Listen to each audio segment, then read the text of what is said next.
And I think, Brian, I think we might need to open it up for questions at this point. So I think this will probably be our first question. Go ahead. Okay, so what we're looking at here is this large megalithic stone with the Incan repairs, smaller stones on the sides and above it. So is there any speculation as to the, I mean, obviously the large stone in the center with the 3 protruding pieces, they have smoothed out the entire stone, but then they have these 3 rectangular pieces in the center. And the large stone next to it, a little bit lower, has 2 protruding pieces. Is there any speculation as to what these protruding pieces are, or purpose of? Well, there are a lot of theories about that. The thing is that, and the problem is the fact that this might not have been originally vertical. It might have been horizontal. So we don't know, but I think I'll be showing pictures later on of more protrusions. The conventional story is that these protrusions are there so that you could wrap a rope underneath it, and they would assist in raising the stone into place. The problem is that there are a number of walls in and around Cusco that some of the big stones have these knobs on them. Usually the knobs are smaller.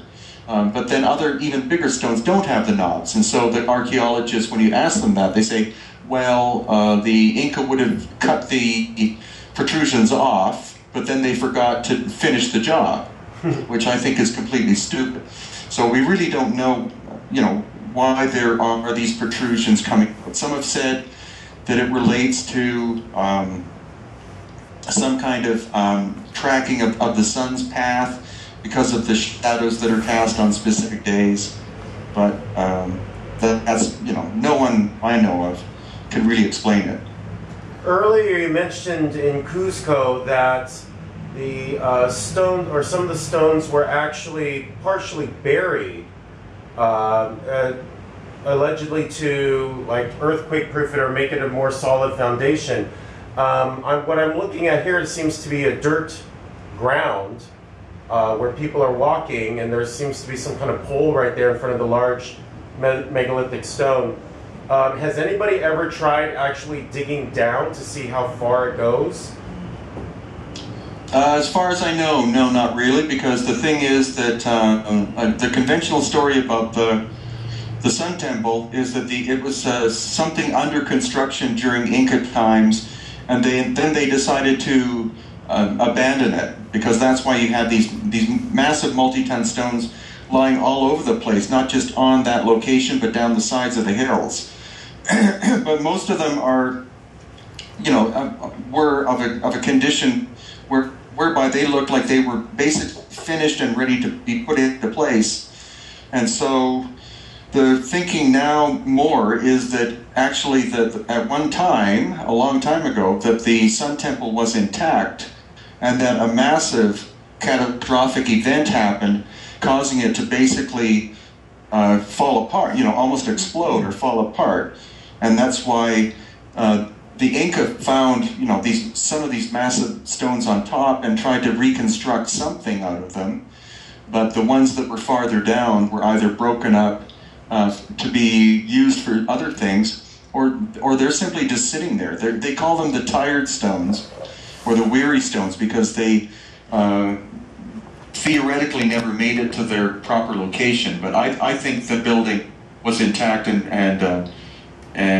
was the result of, a cataclysm destroyed it. Okay, Brian, we're going to have to just go to questions because we only have about 10 more minutes or so before we actually have to leave the building.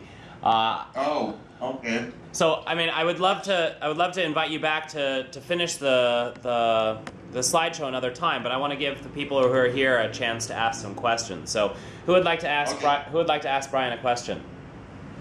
Okay, go ahead. Brian, I just want to get your opinion about how old do you think the master builders built a lot of these structures? Well, the more that the thing is, it's not just me looking at it. Now we have people like Dr. Robert Schock, who you may have heard of, who was the man who was able to, he's a geologist from Boston University, he was able to positively state that the Sphinx in Egypt was shaped more than 7,000 years ago based on the weathering pattern, which is water, not sand, or not air-blown sand. Right. So, along with him and other researchers, including Graham Hancock and others, it looks like the end of the Ice Age, 12,000 years ago, was not like this nice gentle event where the snow caps, gradually started to recede. It seems like there was an event that happened whereby plasma was ejected or pulled out from a supernova within our galaxy, or some say that there's a cycle that happens every 13,000 years where there's an ejection of energy from galactic center. And so this, and there's more and more evidence for this. So what happened was energy was shot through our galactic plane, through the sun. The sun had a mass ejection of energy and plasma which struck the Earth in different places, not the entire Earth, but different spots, and caused the very rapid melting of the poles over the course of maybe not 1,000 years, but maybe hundreds of years or less. And that sudden melt caused the rise of sea levels to increase by 350 feet.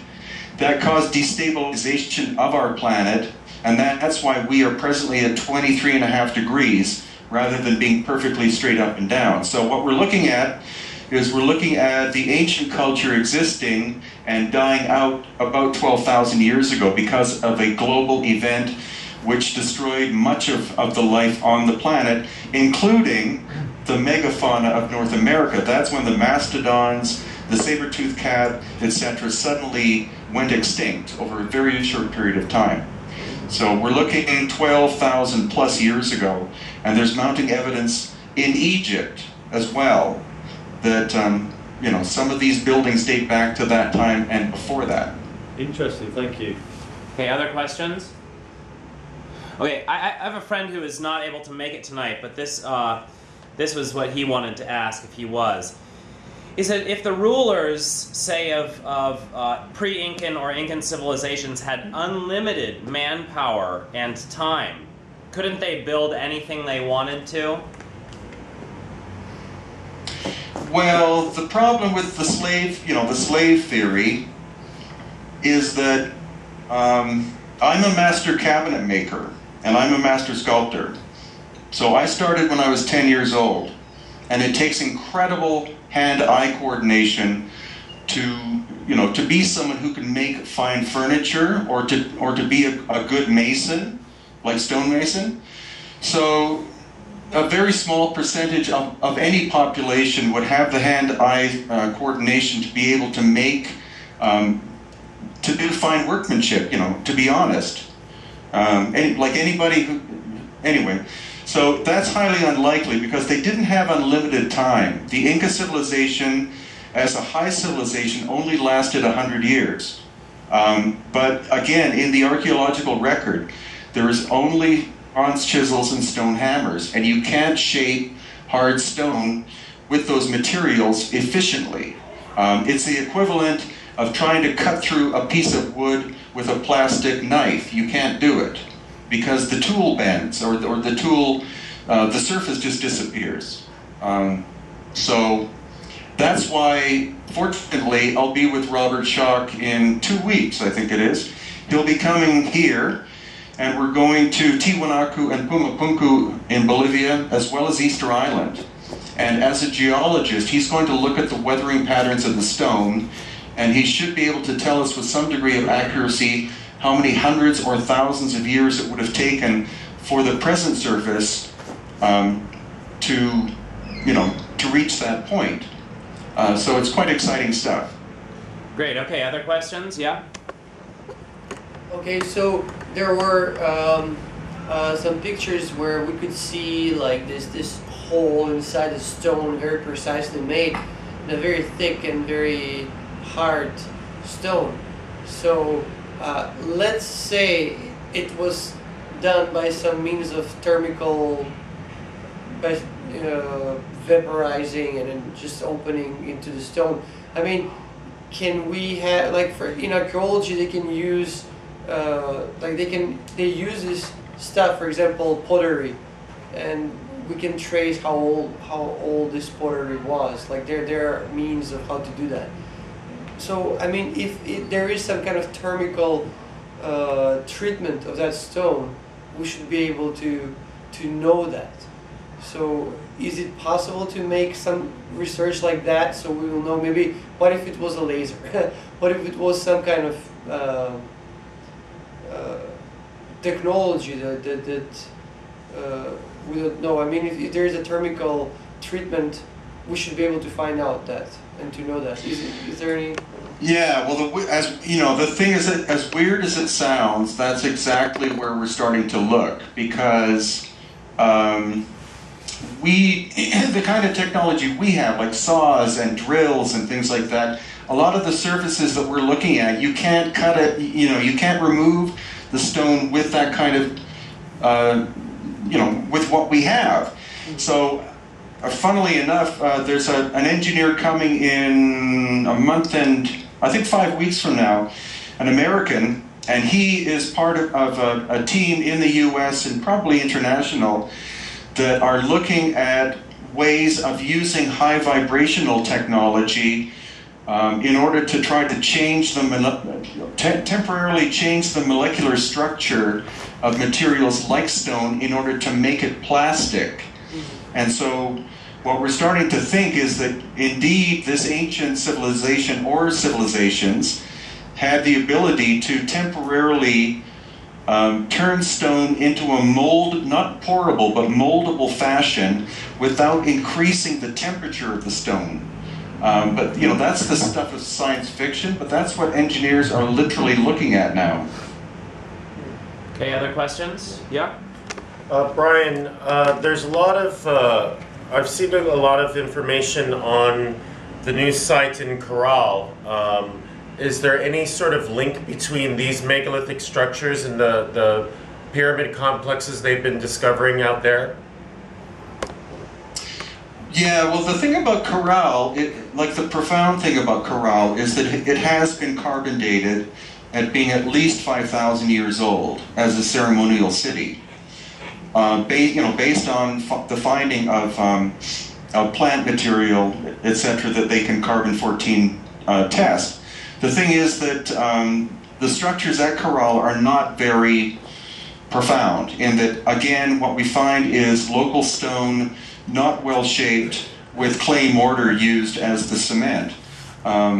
So in terms of conventional archaeology, it is the oldest ceremonial site in the Americas, but what we're looking at are things that are probably much older, and again, examples of much more profound technological capability, as weird as this whole subject is. Okay, other questions? I want to have maybe a couple more questions. We're running out of time, but here, I've got another one for you. This is kind of similar, because he's talking about Corral, and Corral is in northern Peru, is that right? Northern seaside Peru, kind of?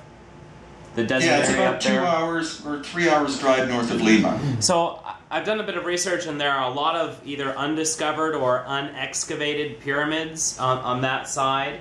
Is that true?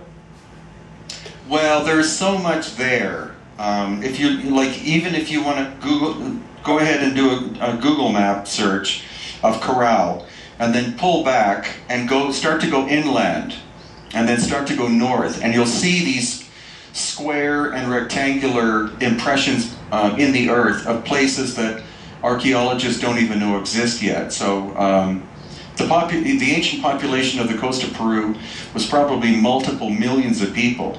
It's just that there was also a major climatic shift that happened about 1,500 years ago. It was a super El Nino that lasted 40 years, and it caused the complete desertification of the coast. So yeah, all of Peru is an archaeological site. It's bizarre.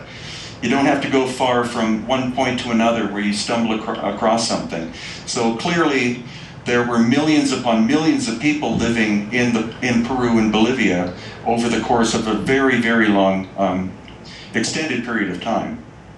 Okay, and would anyone else like to ask a last question? Okay, well, I want to say thank you, and everyone, let's give Brien a good thank you. And Brien, I would love to have you back at another time. I'm sorry this was so short. We would love to start on time right at 8 o'clock and have the full hour and a half, but that's our fault, not yours. You were waiting for us. So I think it's early in the morning there. I hope you have a great Sunday. Well, thank you. We're actually visiting an ancient megalithic site called Vilksa Waman, which should be quite profound. So I'll be putting pictures on Facebook and stuff for people to look at. Great, and I'll put the link to your website on our YouTube channel when I post the video. And thank you again, and I'll talk to you really soon. Okay, my pleasure. Thank you very much. Okay, bye-bye. Bye.